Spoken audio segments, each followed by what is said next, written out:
Operation Domination is underway. The ultimate game plan to dominate your NFL experience. With your hosts, Dan you gotta be confident about your Achilles. Chase Thornton. Yeah, I mean, I got him. And Adam LaRue. Don't hope to be great and dominate. All right. Welcome into another edition of Operation Domination. Don't just be great. Dominate. That's right, baby. That's what we're trying to do here. As always, I'm your host, Dan Mader, joined here with Chase Thornton. No Adam LaRue in the building today because unlike Chase, Adam is a slacker. No. I'm just kidding. We love Adam. He's on a work trip. You know, that day job has to come into play, unfortunately, sometimes. But don't worry. Me and Chase, we got this locked down. We have a lot of information to go over, a lot of things to help you guys get ready, a lot of questions that came in. We appreciate that. Make sure you go to @DanMaderFF and drop those questions really throughout the week. Like, I'm available to you guys 24/7. I don't know. You know, take advantage of it. All right. I don't charge you for Twitter advice, okay? But if you want even more than just my advice, all you have to go do is go to FSAN.com. We got the whole forum there. Become a pro member. It's $50 for the year. You get into our jersey leagues. You get all the advice from all of our experts. You get all of our content. You get all of our rankings. You get everything. So make sure you go ahead and do that. You can also download Operation Domination on your favorite podcast app, and you can check out our video content on the Fantasy Football Advice Network YouTube channel at FF Advice Net. We're getting ready for week 4, Chase. This is where we're at. We're about to be a month into the season. And this is what everyone's waiting for, right? Guys like me, especially, who crunch data numbers all day. I need 4 weeks of data to really make the model do what it's supposed to do. We're almost at that point. But even in week 3, I think there's some trends that I feel comfortable that we're going to be seeing throughout the entire season. And I think there's some things that still need to be worked out, ironed out. And remember, this is just the first quarter. There's 4 quarters, not just in the football game, but 4 quarters in a fantasy football season because it's 17 weeks. I call it 4 quarters and 1 week of overtime. That's essentially how this thing works. So if you're 1-3 by the time week 4 is done, even if you're 0-4, you are not out of it. There are still plenty of opportunities to get better, and we will try to help you along the way. Chase, how you doing today, man?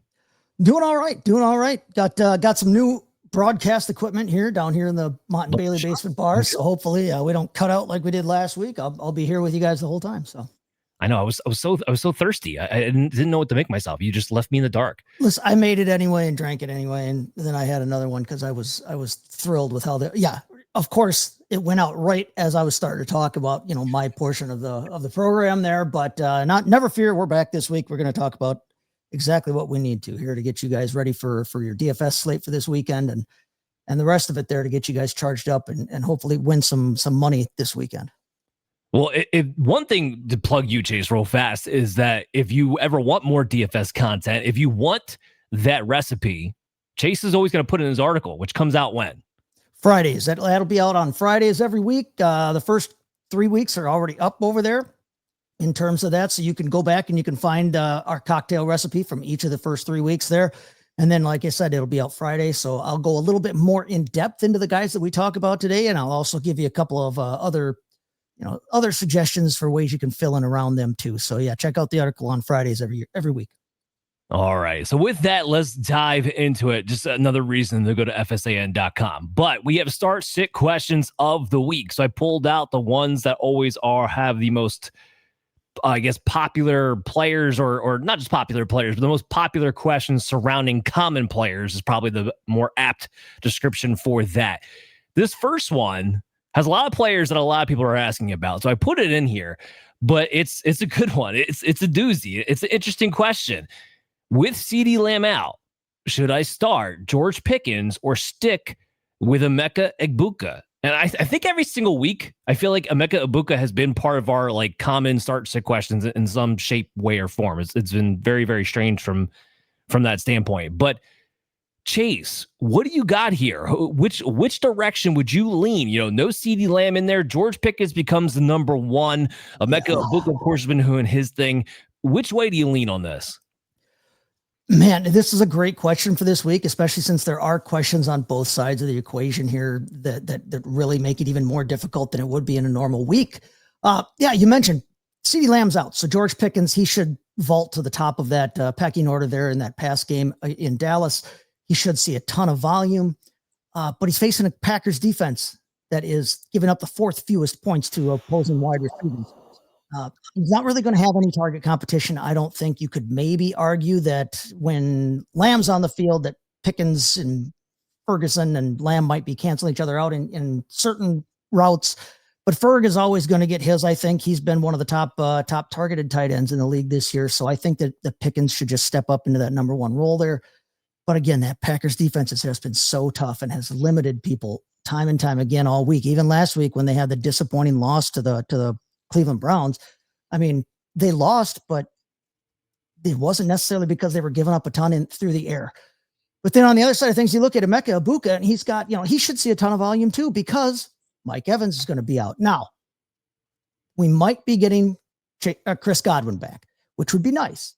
But even if he comes back, I think he's going to likely be at least somewhat limited in his role. And they are playing Philly, who's a middle of the road team against wide receivers. So, I mean, for this week, that Packer defense scares me. I don't think I'm being a homer when I say that. So it's Egbuka by the slimmest of margins. I think I literally have them differentiated by one place here in my rankings. Well, I have them by a much greater margin than one. I got Egbuka at my wide receiver 9 and George Pickens at my wide receiver 15, which really leads to this analysis. Find a way to start both of them. I mean, if you're really that loaded where you can't, okay, then I get the question here, which one you have to pick.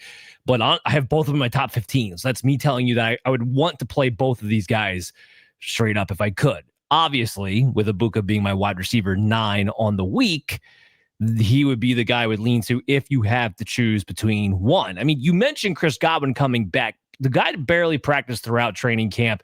He's just been getting back to practice the last few weeks, coming off that big injury, coming off a big layoff. It's hard for me to believe that he plays a full snap count. Yes. Now maybe he plays more than he would have be out of necessity in his first game back. That's quite possible. The other thing I'm going to be looking for in this game is how they utilize Egbuka with Chris Godwin, being that they're both very similar type wide receivers. Who gets to play the slot more? Who is going to get featured more in the Z? Go ahead. Well, no, I was going to say, I mean, your only other Sterling Shepard is there. And where does Sterling Shepard thrive? In the slot. So I would think that one of these guys is going to have to play the X. The other one will be playing the Z, and then they'll rotate people through the slot in terms of which one of the three is going. They're probably going to have to use them all over the place. It's a conundrum this week, and that Godwin coming back, I agree with you. I don't think it takes a ton of volume away from what Egbuka is going to see, but it does put that doubt in the minds of Egbuka owners, probably, where it creates this question here. And that's probably the case. But look, Egbuka has been the wide receiver 10. He's been the number one wide receiver, even with Mike Evans healthy on the field. I don't see how he's not with Chris Godwin just coming back from a long injury. I don't see how that really changes here. And I'm feeling, even no matter what they do with Chris Godwin, I bring that up. It's just like, that's going to be an interesting quandary that's going to be in my mind on Sunday with Mike Evans out for 2 to 4 weeks. We'll talk about that more with Dr. Brian Scott tomorrow. His target share is going to be fine ultimately. I think the more interesting question happens, okay, when Evans comes back, now what does that start to look like in that situation where even if Egbuka stays the wide receiver 1 in that scenario, how much of his opportunities are siphoned away from the other two being on the field? The good news is this is a team that plays a lot of 11 personnel. So all three will be on the field, and Baker will play point guard. He will divvy it out, distribute it. So your floor is not going to be there. His floor is never going to crash through. Pretty much, no matter how you break this down. But Egbuka for this, I want to throw this in here. I didn't put this question in our list because I thought the fantasy football analysis behind it would be a little bit too cupcakey. But somebody actually asked, with CeeDee Lamb out, should I bench George Pickens. Coming up with the idea of like, well, when Pickens was the wide receiver 1 for the Steelers last year, really wasn't very good. He was really just a wide receiver 3. I think that's where the line of thinking behind that question at least was going. Dak Prescott's a much better quarterback. This is a team that still needs to be pass first. I'm going to talk about a little more about that later on in the show today. You're starting, again, wide receiver 15. You're starting George Pickens. But I just think it's interesting. You go from one question of Pickens or Egbuka, or do I even bench Pickens because he can't get open if he's going to get number 1 corner attention, according to that. It's overthinking it. Yep. No, 100%. All right, so let's get to our next question that was pretty common here. What to do with Chase Brown? Everyone is trying to figure out, what do I do? How panicked should I be? Should I be trying to get out for whatever I can now? Or do I hold on and ride this wave? Chase, I'd be interested to see your conversation pieces here. Yeah, another great question out there. If you look at Chase Brown, and I know that we all drafted him high enough that we were counting on him to be at least a low end, a high end number 2 or a low end starter. That's what we were expecting at the worst, right? And then the Bengals offense has just absolutely imploded this season so far. But if you look at Chase Brown's numbers in terms of percentages and in terms of carries, the usage is still there for him. He's still playing over 67% of snaps. He still gets 84% of the opportunity share in that backfield. He really doesn't have any realistic competition there between P. Ryan and I don't want to hear about Taj Brooks. P. Ryan just broke his thumb or something on Sunday. Yeah. So, there's a question if he'll even be available. And to make matters worse, the Cincinnati Bengals have had problems on that offensive line seemingly since time immemorial here. They've got the second worst offensive line as graded by PFF there. They've got rookies at both guard spots inside. It's no wonder that they can't run block or pass block. They can't do anything right now. They're not a good offensive line, which hurts Chase Brown. But because of that usage, I'm going to say if you can't unload him before he plays this monster defense in Denver, if you can't unload him before Monday, I would hold on to him a few weeks and see if you can get a better better outcome from a game, and maybe you can, fish somebody in off of that one there. That's my take on it. I gotta hold him for now unless I can unload him for a song before Monday. So this is where I was coming on this question. I'm telling people out there, don't panic on Ashton Jeanty. And if I'm telling them not to panic on Ashton Jeanty, then the same should apply for Chase Brown. Yes. Ultimately speaking. First of all, he's one spot ahead of Ashton Jeanty. So if everybody's panicking on that, Chase Brown, you're both of you guys are all in the same boat if you have those two players. If I'm not going to panic on one, I'm not going to panic on the other. Will he potentially be more matchup dependent than he would have been with Joe Burrow? Yes. Without Joe Burrow, you don't respect the vertical passing game nearly as much. To your point, the offensive line is horrendous, doing anything right now, which makes it rough. So it is going to come down to matchups in order to get the production that you were hoping to get out of Chase Brown. You mentioned Denver's defense being a monster. It ain't for running backs for the first 3 weeks. Like, they're 10th in most points allowed to the running backs. This is actually a plus matchup. Now, it's funny. I'm going to talk about Chase Brown a little bit later in the show, so I'm not going to go too in depth to it. But here's what I am going to say with this. He does have the 12th easiest ranked schedule right now for running backs moving forward from week 4 on. Against the Denver Broncos this week. Okay. But the other thing I want you to focus on is the fantasy football playoffs, where maybe there's an outside chance Joe Burrow comes back if somehow Cincinnati stays competitive. But weeks 13 through 17, they play the Ravens twice. Guess what? The Ravens have allowed the most points to fantasy running backs so far this season. Their defense might not be nearly as good as we thought it was going to be. They play the Bills, who are about middle of the pack. They have the Dolphins, give it up the 5th most. They have the Cardinals, give it up the 9th most. That's weeks 13 through 17. The most pivotal point in your season, Chase Brown, at the bare minimum, is going to have an RB2 floor based on those matchups. So it's somebody I'd rather hold or maybe even buy low in on. And I'll talk more about that later, but I just wanted to hit that question now because it's funny. I'm going to take a little bit of a different turn later in the show. You'll see. All right. Let's get to number 3 here. So they want to sit one. And this is a hell of a group to sit. And I think a lot of people might be facing a very similar type of dilemma.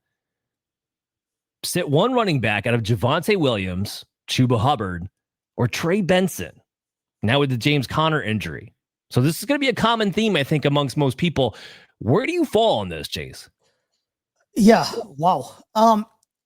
Honestly, if it was any other week, I might sit Benson just because it'll be his first start there. I think he's going to get a bunch of usage, but I think we have to give him some grace here at the outset of his career as a starter. Now, Seattle is pretty mid against running backs. They're right in the middle of the pack. They're not great against running backs there. And he may see the passing work down a bit to Amari DiMercato. He may, at least to start. So I think we got to give him some grace. Don't expect gigantic numbers out of Trey Benson, but I think you're starting him this week. New England likewise has a very middle of the road defense, like literally middle of the road. They're ranked like 15th across the board on a lot of things. Playing against Chuba Hubbard there. Chuba's offensive line paid better last week. They're not as good as they were hoping they would be, but they played better last week. The nice thing about Chuba is I don't think he's going to game flow out of anything because he stays in on the pass. He stays in on runs. They don't necessarily remove him, situationally. So I'm starting Chuba Hubbard, which means I got to sit Javonte Williams, who actually has been probably the best fantasy back of these three. But again, he's facing that stupid Packers defense, gives up the 26th most points to running backs. And now you're talking about Dallas having backups at center. They just lost their number one draft pick, Tyler Booker, at guard for the week. So they're going to be two interior linemen who are out. They were already ranked in the bottom half of the league on offensive line. They were not playing great. Their left tackle has not played up to what they were hoping for him. So you combine that Packers defense with a suspect offensive line and a game where they might have to be passing early. I'm sitting Williams, and it's hard for me to say that, but I'm sitting him. Yeah, so I'm with you. So Javonte Williams is my RB27 on the week, Chuba Hubbard, my RB15, and Trey Benson, my RB24. So both Hubbard and Benson are RB2s for me this week, while Javonte's more of a flex. You laid it out perfectly. The entire interior of that offensive line is banged up with BB out, Booker out. Like those are big deals for a guy who pounds it up the middle, who needs that running start to really get going, who relies on that power game in Javonte Williams' game there. That's a big deal. And then the Packers are fantastic against the run. They've allowed the 7th least amount of fantasy points to the running back position and 3rd in rushing yards allowed per play. You can't run on them.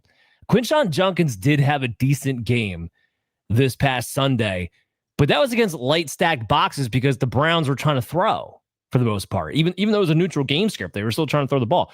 So I'm not expecting the Cowboys to have a ton of success on the ground. I also expect, because of the way Dallas' defense has been playing, that they are going to be coming back from behind probably pretty early in this game. And I have to think that the Packers, after a letdown against the Browns, will see their A game against Dallas on Sunday night. So I do think a lot of things kind of come into play there. With the whole Benson of it all, I'm super confident with Benson. He was a complete bell cow after James Conner went out. And remember, it was early 3rd quarter, so we got nearly a half of football to kind of see how this would work. And Benson outsnapped DeMercado 21-7. All right. Now, DeMercado is going to get some of the passing game work. And I don't think that's out of Trey Benson not being able to do it, because Trey Benson has been the receiving back with James Conner the first couple of weeks. That's more out of, all right, where do we spell him? Because right. You have to figure out how to spell him. Yeah, he's got to take a play off once in a while. He can't do the whole thing. Yeah, and because he's so much better, I think, than the rest of the depth chart, you might forget to do that every so often when you're supposed to. So I think that's kind of what we're looking at a little bit. So I expect Benson to be a pretty good bell cow in this matchup, and he's got to be an RB, a running back too, at the very least. Like, I don't see the difference right now between him and James Conner. James Conner, even before the injury, did not have the explosion, especially from the handoff, like the quick twitch explosion. He didn't have what he had last season, at least not so far through this year. Maybe it's because his Achilles are getting ready to snap and we just didn't know it yet. I don't know. But Trey Benson has looked explosive. He's looked like he has progressed since he's been drafted and has gotten that momentum that we've been looking for since he got drafted in his quick twitchness. So I like Trey Benson a lot here. heading into this week. And Chuba Hubbard, I know it's been quiet, like, because the Bryce Young storylines of how good or how terrible he's been, on this drive or that drive, and overall how bad he's been. That's been the storyline. That and Ted McMillan looking as good as he has. That's what people have paid attention to. But Hubbard's just been moseying along, finishing average points as a top 12 running back.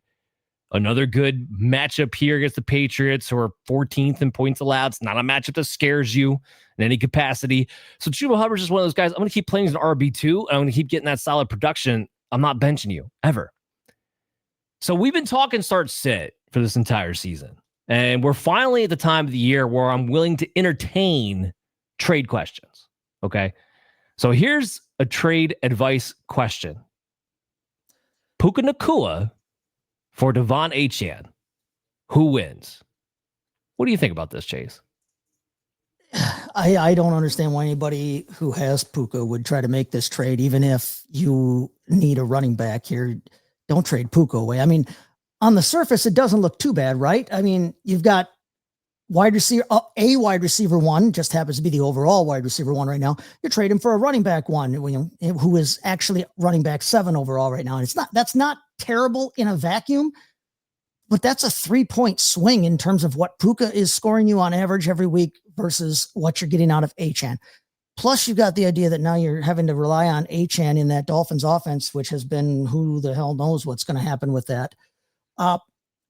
If you're the guy trading for Achane, I assume that you're already stacked at wide receiver if you would even consider trading Puka away, but you're taking out, like I said, 19.7 points. You're only plugging in 16.6 at running back.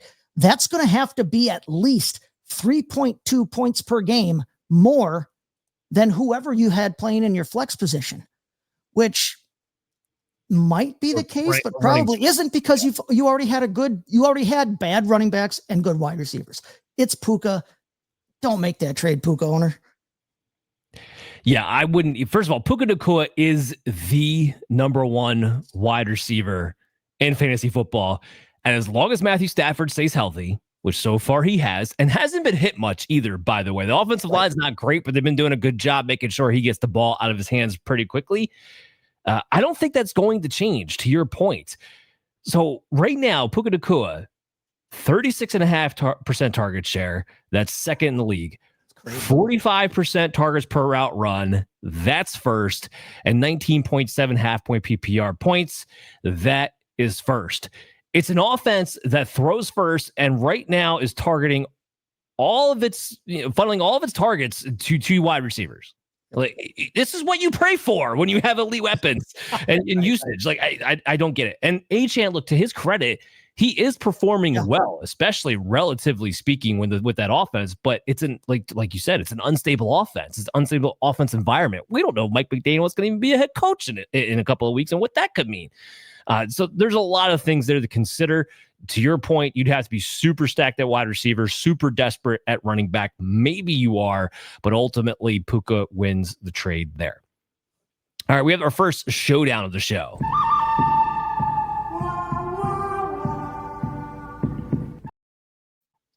And it comes on defense. Now, Chase, real quick before we get into this, because I could not remember for the life of me, what was the showdown between you and Adam? That's a good question, because I'm getting old. Wasn't it Travion Henderson versus somebody? I think it had something to do with Travion Henderson and Ramondre Stevenson. Oh, yes. I won finally, but finally, yes. Yeah, you finally won. I'm still the only one who's undefeated. It's great podcasting right now, by the way. But yeah, so we had that showdown between you two last week. Now you and I get to have a showdown on equally exciting exciting question. Woo! Defense, baby. We love defense on this show. We always find a way to talk about it. So we're getting asked here, would you start the Packers defense or the Chargers defense this week? Chase, your answer. Okay, well, this is going to sound awkward to some people because I've spent the whole show talking up the Green Bay defense, but honestly, I'm leaning Chargers this week. You're talking about a team that's facing a rookie quarterback making his starting debut on a team that's in absolute turmoil in terms of what's going to happen with their head coach, their front office. They just lost their ostensibly their starting running back with Tyrone Tracy, although Scadabo's probably performed better. But he is a new starter at running back. So you're talking about 2 rookies there in that backfield now. The Giants O-line, speaking of terrible offensive lines, Cincinnati, here's another one that has performed absolutely horrendously. Okay. And the Chargers, I know they lost Khalil Mack last week, but this is a team that, even though their defense might be susceptible to big plays, if you look at the first 3 games they've played, the scores they've given up, the touchdowns they've given up, for the most part have been because of big plays. They're susceptible to that a little bit, but I don't know if the Giants have a ton of big plays in them. Malik Neighbors didn't practice today. He's hurt. So he's going to be okay though. Yeah, I think he'll be okay, but he's still, there's the question is there, and it's a rookie quarterback making his starting debut. I'm willing to roll with the Chargers this week. And look, everything you just laid out as far as the Giants offense and what the floor for that team could absolutely be with the Chargers defense has been good. Not great, but good so far to this point in the season. 100% agree with. The one thing I would push back on is that I do think, and it was only week 3, but I do think that team, despite his week 2 performance, was already turning on Russell Wilson. So I don't know if this thing could get much worse as far as the abysmalness of the offense. And there's something interesting with while I'm not a Jackson Dart fan, he does fit, his skill set fits more what Brian Daboll is used to doing. Using the mobility on RPO action and attacking the 5 to 15 yard portion of the field. Not so many deep bombs off in the perimeter and checking the ball down when it's there. That's how Brian Daboll has traditionally built his offenses. That's more in line with what Jackson Dart naturally is going to look to do anyway. So in some ways, I think this could be a better fit. And I do think with Daboll, like you said, Daboll's job being on the line and what they have to do here. They don't have to win games. They just have to make Dart look competent, make the offense look like it's moving in the right direction. Make it look like there's a future there. Yeah. Daboll's going to do everything he can in his power to keep Dart on track and not have him in a position to have to take too many chances. Now, maybe he just takes those chances on his own, completely and 100% possible. But I'm going to err that they're going to err on the side of caution in this game and kind of take away some of those fantasy point opportunities that may otherwise be there with the Chargers. On the Packers side of this thing, without CeeDee Lamb, Dak Prescott is a turnover friggin' machine. We laid out the woes of the offensive line from an injury perspective on that team. It's George Pickens, he's a fine wide receiver too. He's not a wide receiver 1. I think we've seen that at this point. He's better as a complement. I think this could get really ugly for Dallas on both sides of the ball coming onto this game. So I just think the upside for the turnovers and the sacks, and we know Meek is going to get at least 1. Right. Like I think those fantasy point opportunities are more so going to be there. The Packers are still my number 1 defense heading into this week. Chargers are in my top 6 though, by the way. So, but we'll see who plays better. We'll put that in the showdown for next week. Hey, that's a challenge I won't mind losing because that means that my Packers did well. So I mean, I'll take the L there, or I'll take the W if it comes to me. But yeah, good showdown. All right, yeah, it's always a lot of fun. So let's talk about rankings. Everybody wants to talk about rankings. Who are the players that we are our biggest differences with against the ECR right now? So we'll go this 1, 1, 2, 2, 3, 3. Chase, give me your 1. My player that I have the biggest gap on in terms of ECR is Tyquan Thornton right now. Honestly, I have him as wide receiver 34, which is only a low end wide receiver 3, but I'm 21 points higher than the ECR on him there. And when I look at it, I just think, I know that there's the possibility they've talked about, again, speaking of injured guys coming back, Xavier Worthy might play and all that. Well, even if he plays again, I think he might be a little bit limited. Tyquan Thornton has performed very, very well in that offense, better than I think anybody ever thought that he was going to in the NFL after what we saw to him his first couple of years.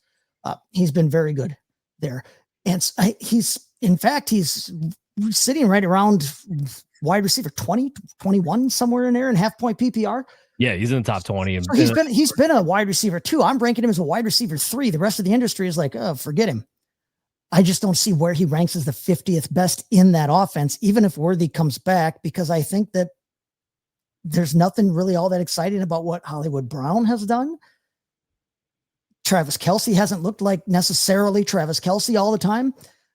I still think he's got it in him to at least hit wide receiver 3. So Tyquan Thornton, that's my guy that's farthest off of ECR for me. Yeah, so I don't have him quite as high as you do, but I do have him at wide receiver 46. He's been the big play guy. We keep talking about how the Chiefs need to find a way to get more big plays. That's been him. He has a 53.6% air yard share for this team right now. He doesn't lead in targets. That's Marquise Brown at the moment. Xavier Worthy practiced in full today. We fully expect him to be back. I'll talk to Dr. Brian Scott tomorrow about what our reasonable expectation for his performance could potentially be coming off of that injury at this point. I have a feeling it's going to be pretty good, though. But I think Thornton still stays the big play guy because since Hollywood Brown, since that week 1 performance, he hasn't been able to really do anything. And I think Xavier Worthy might just step in like he did last year when he spelled Rashee Rice when he got knocked out and kind of fill that role. And if you have that with Thornton going on, some of those deep shots become a little bit more open. I'm kind of with you. I like him in DFS. I like him to take a shot on if you need a boost play. I don't know that you necessarily do unless you're super injured because it's not bye weeks yet, but I think he's in that realm. I do have him as a low-end wide receiver 4 with some upside. So I'm kind of with you there. I am higher than ECR on him too. My number 1 guy is Ashton Jeanty. You're going to see a theme with my next 2 guys, but it's Ashton Jeanty. So he's my running back 27 heading into this week. ECR's got him at running back 15. I get it. Like the usage is there. That's the important part. Yes. The usage is there in total. Here's what scares me about Jeanty. And this is not just going to be an answer for Jeanty week 4. I'm going to kind of talk a little bit about Jeanty moving forward as well here and what I'm looking at. So right now he's the running back 34. His expected fantasy points per game in half point PPR, which is what we base this show mostly off of, is 12.3. That would be running back 22. Okay. So a low end RB2. Not great. Right now he's averaging 7.7. So you could look at that and say, okay, well, he should be getting nearly 5 points more a game than what he's getting right now. And that's the reason why you could potentially look forward to seeing some positive regression. And what's killed him really is the passing game. He has the ability to catch the ball. They're not giving it to him. He has 6 targets this season. 6. Because Zamir White and Dylan Labe, who I thought was dead to rights after not playing anything last year, they have taken the majority of snaps in 2-minute drill. They have taken the majority of snaps of long down and distances. They're the ones who have all the targets. So it's killing Jeanty because all he really is right now is an early down runner, and he has gotten all the carries inside the 5 thus far. So at least he has that going for him. So basically this boils down to he's got to get more involved in the receiving game. I don't know if that happens. Now, he does have a good matchup against Chicago this week. They've allowed the 6th most fantasy points to the running backs so far. The Chicago defense is not the Chicago defense of old. It's not a very good defense, whether it's in the D-line or in the secondary whatsoever. So I kind of say that to say this. He might be a sell high if he outperforms my ranking because I just haven't liked what I've seen out of the Raiders offensive line. I haven't liked the total usage of Jeanty not being used in the receiving game. So that's why I still have him as a running back 3. But if he outperforms my ranking closer to ECR, this might be an opportunity to sell high because here's the other problem Jeanty's facing after this week. He has a 7th hardest ranked schedule the rest of the way, according to PFF. So you're mixing a bad offensive line, questionable usage. He still has the name. The second he pops off, I might try to see if I could sell Ashton. It's kind of rough. And right now I can't trust him enough, even against the Bears. Right. And a shootout game that might just turn into passes down the field anyway, in which case he's not playing nearly as much in those situations as an RB2, as a mid-level RB2. I don't know. What do you think? Yeah, no, I agree with you there. Like their line has just been, I mean, we keep bringing it up, these terrible offensive lines, but the dude has more yards after contact than he does regular rushing yards. He is continually getting hit in the backfield. He is averaging getting hit in the backfield before he even gets a chance to get the ball and run with it.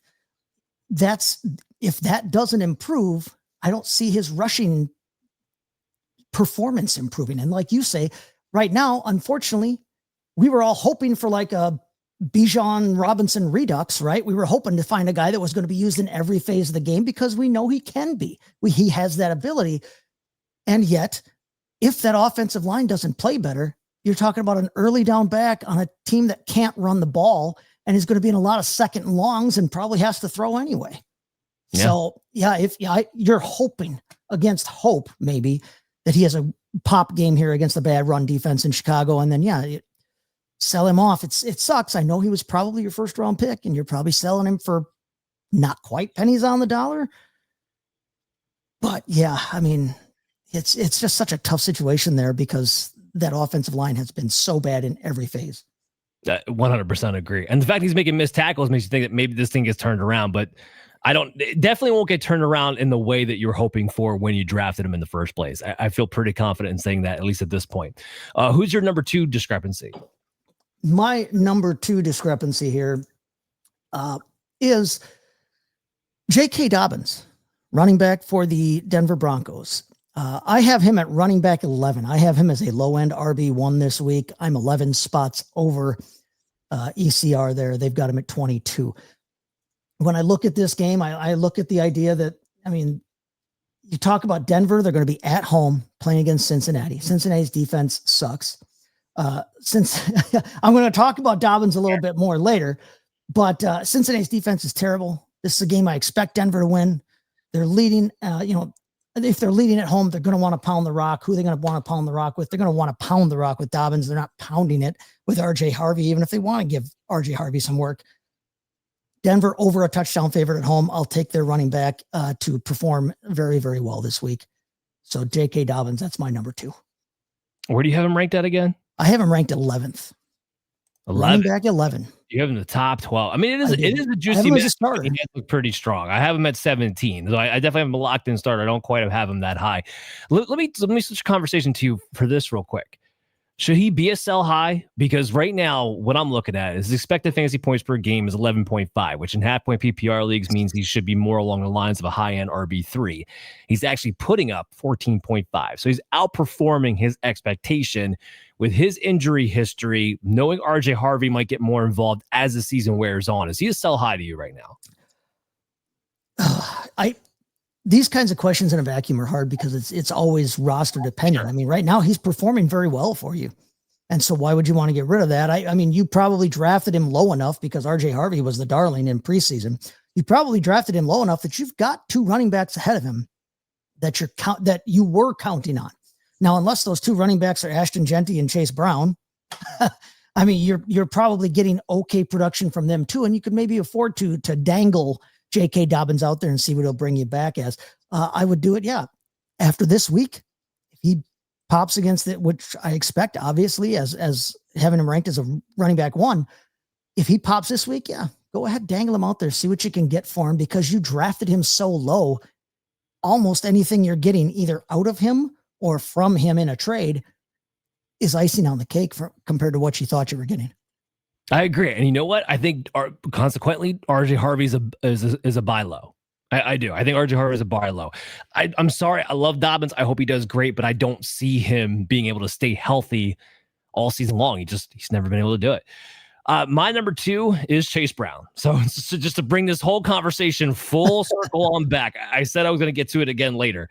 I'm not going to rehash everything that we talked about, but there is another stat that I would like to say, and it kind of builds itself off of the reason why I talked about Ashton Jeanty wanting to sell him. I don't want to sell Chase Brown if you have him. Unlike Jeanty, Brown is 7th in expected fantasy points per game, which tells me the overall usage is there. He just needs some luckier breaks. He's involved in the passing game as much as we would want him to. He's involved in the rushing game as much as we would want him to. He's on the field a crazy amount. It's just not working out well right now. At some point, it's going to rebound. I mentioned their schedule the rest of the way. Between the usage and the matchups coming his way, things are going to break, I think, better in his direction. So for Chase Brown this week, however, I say all that positive about him, but this week I do have him lower than ECR. I got him at running back 26. ECR's got him at running back 18. I don't think we flip the script just yet, at least not to that level. And I think it's better to adjust your expectation for Chase Brown heading into this week in case you have another option to pivot to that maybe you need some more pop. So quickly, give me your number 3 guy. My number 3 guy here is Justin Fields.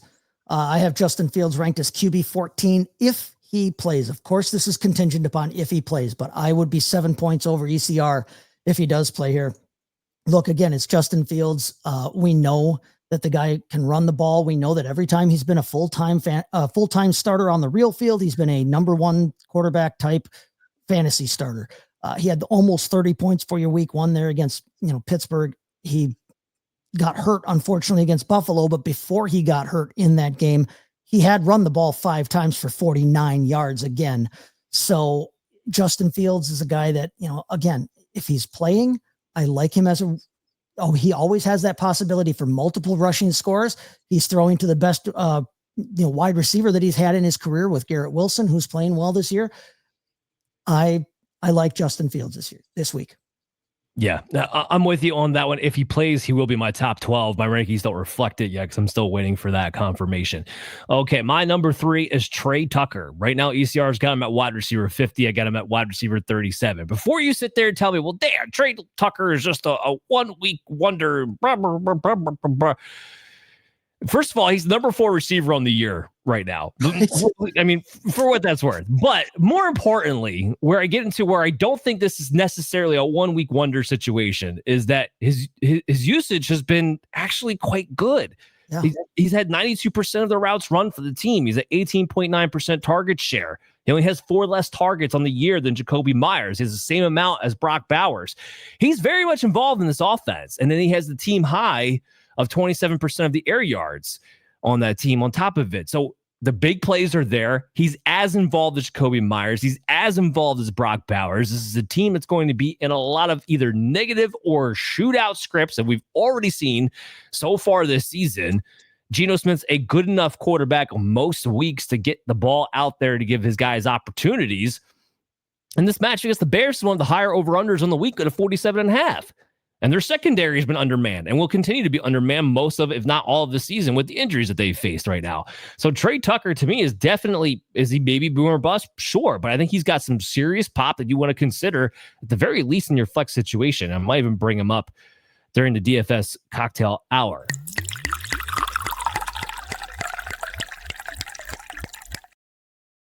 All right. Hey, like we said, I got some new equipment this week. Hopefully we don't cut out on all of you here and leave Dan solo in it for the last portion of the show here. But it's time for the DFS cocktail. And the drink we'll be making this week, we're going to make the same drink I was going to make for you on air last week, the coin flip.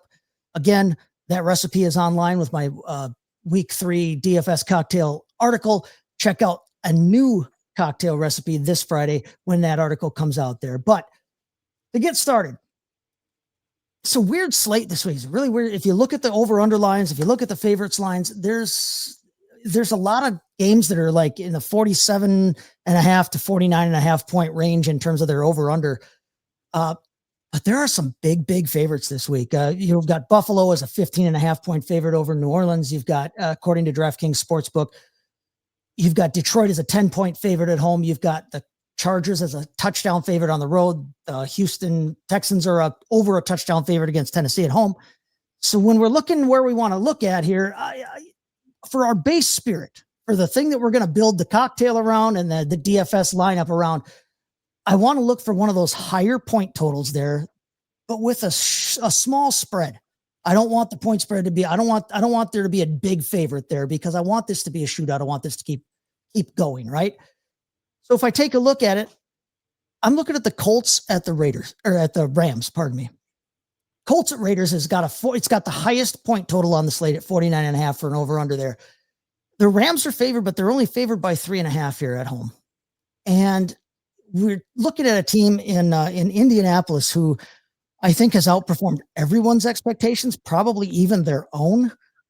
But that's going to be our base spirit, is going to be that game here. And from that game, we're going to play Dan's favorite guy, Daniel Jones, at 5,600 at quarterback. Now, Indiana. Yeah, right? Indiana Jones, your quarterback 4 on the season. He's been, he's only quarterback 14 in DraftKings salary this week. but he's a guy that's played at the fourth highest level of anybody in terms of fantasy in football here. Okay. He finished quarterback 4, 7, and 12 in DraftKings scoring the first 3 weeks. So he has been a starting position he's been a starting player at his position every single week this year so far. And he's not just doing it by dinking and dunking down and running for short touchdowns. He's third in pass average and average yards per attempt. He's got 3 rushing touchdowns. He has a pass touchdown in every game. He's actually throwing the ball downfield a little bit more than we expected him to, which has been good news for Michael Pittman. But he's also facing a Rams defense that's only 17th in points allowed to the quarterback. They're kind of middle of the road there. But last week, Jalen Hurts was their quarterback 1, and Jalen Hurts was your quarterback 1 because he threw 3 scores. If you've watched the Eagles this year, if you drafted A.J. Brown this year, you know that they have not been throwing the ball a ton in Philadelphia, or at least not to A.J. Brown.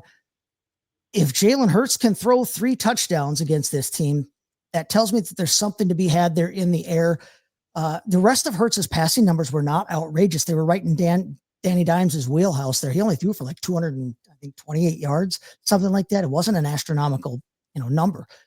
Jones has been efficient. He's been really accurate with his throws, and he's been running the football. I like him at a $5,600 salary. That's barely over your average salary there when you look at your DraftKings breakdown. So I like Danny Jones there at $5,600. So then we're going to take his lead wide receiver. We're going to take Michael Pittman, who is a wide receiver 15 on the year in DraftKings scoring. He's caught 16 out of 19 targets this year from Daniel Jones for 193 yards, and he's caught 2 of those 3 scores that Jones has thrown. Pittman's only costing you $5,100 this week. That's below your average price in terms of, your DraftKings breakdown there. Michael Pittman is second to only Stephon Diggs, weirdly enough, among wide receivers who have 15 or more targets in percentage of those targets caught. So that Daniel Jones is locked onto him, and he's hitting him when he goes to him, and Pittman is catching everything that's thrown his way. Pittman's cheaper than Matthew Golden this week, for crying out loud. And Matthew Golden, if you've been watching and paying attention, has not been a great play for fantasy purposes. The Rams are 14th in points allowed to the opposing wide receivers this year. So that's borderline starter type numbers anyway. So we're going to take these 2 cheaper options in Daniel Jones and Michael Pittman. So then every cocktail needs that souring agent to play off against that base spirit and enhance it there. So this is where we will keep with our base spirit. We're going to pay up for our souring agent here. We're going to go with Puka Nacua across the field from him at 7,900. Okay. We've talked about him earlier in the show. This dude leads the league in yards, leads the league in receptions. He leads the league in, for our purposes, fantasy points. And he's third in target share for wide receivers. He's blowing the lights out right now. He's playing out of his mind. And we all kind of hoped that he would, with Javonte Adams pulling that coverage away from him across the field. Puka doesn't even have a receiving touchdown yet. And he's the number 1 fantasy wide receiver. He's got a rushing touchdown. He's credited with 1 rushing touchdown. But he doesn't even have a touchdown reception yet, and he's your top overall fantasy wide receiver. Indianapolis, the Colts, they're tougher against wide receivers, but I mean, you're talking about a guy who has finished as in DraftKings scoring wide receiver 3, wide receiver 6, wide receiver 5. The Colts the last 2 weeks, they have given up touchdowns passing to Marvin Mims, Troy Franklin, Elik Ayamaner last week. He caught one for the Tennessee Titans, who are not a great offense. So we're going to play against our base spirit and the Colts with Puka Nacua there. So our base spirit for the cocktail this week, we're looking at the coin flip. It's peanut butter whiskey. Now you go around, find a peanut butter whiskey that you like. Okay. Dan, you were saying earlier, you said to me before that you hadn't found a peanut butter whiskey. It took a while for you to find one, right? Yeah, it did. But find a peanut butter whiskey that you like, okay? Because this week's cocktail is kind of a takeoff on the classic peanut butter and jelly sandwich, okay? And I'll tell you where the coin flip comes in a minute. But we're going to take 2 ounces of that peanut butter whiskey there. That's our base spirit. And then our souring agent is going to be, for Puka Nacua, a 1/2 ounce of fresh lemon juice there, okay? But then every cocktail that you make, if you're coming up with your own, it should also have a sweetener, a sweetening agent that kind of balances against the sour of the souring agent and that base spirit there. So we're going to go with J.K. Dobbins, who I talked about before, at 5,800. Running back 13 on the season. I just told you I have him as a top 12 play this week. 41 rushes, 222 yards, and 3 touchdowns on the year. And he's done that against Tennessee, Indianapolis, and the Chargers. 3 defenses that haven't been all that terrible against everybody else that they've played on the ground. Denver has the 2nd ranked offensive line, according to PFF. They're facing a Bengals defense that has no clue what they're doing out on the field right now. I said before, they're a 7.5 point favorite at home. Denver is. Cincinnati gives up the 2nd most points to opposing running backs. So as our sweetener this week, we are going to use J.K. Dobbins at 5,800 in one of our running back slots. And for our sweetener agent, we're just going to put in a 1/2 ounce here of simple syrup. Now, Dan, as I shake this up and get this going, I'm curious to hear your thoughts on what we're doing here for this cocktail. I can't wait. First of all, that sounds delicious. Number one, a little peanut butter jelly time. But as far as the DFS lineup goes, man, I'm kind of right there with you. Puka is in a lot of my lineups heading into this week. So we kind of saw common ground there. I don't know who else you're going to fill out your lineups with, but I'm loving me some Trey Tucker, who I mentioned earlier, but Parker Washington at $3,700. The guy who's been getting double-digit targets. Travis Hunter is playing more and more defensive back, which I knew was going to happen once they figured out what his better talents were suited for. So, yeah, Parker Washington, 3,700. He's the 2nd best, I think, most targeted receiver moving forward for the Jacksonville Jaguars. Going to match against San Francisco this week. So there's another little sweet play that maybe we can throw in there. But what you got now, Chase? Well, I will tell you that I have been able to put together a lineup with the DFS cocktail here that had both James Cook and Amarian Hampton in it as well. Plus a $6,200 wide receiver. So this can get you, if my guys hit like I think they're going to, this could get you, a big score.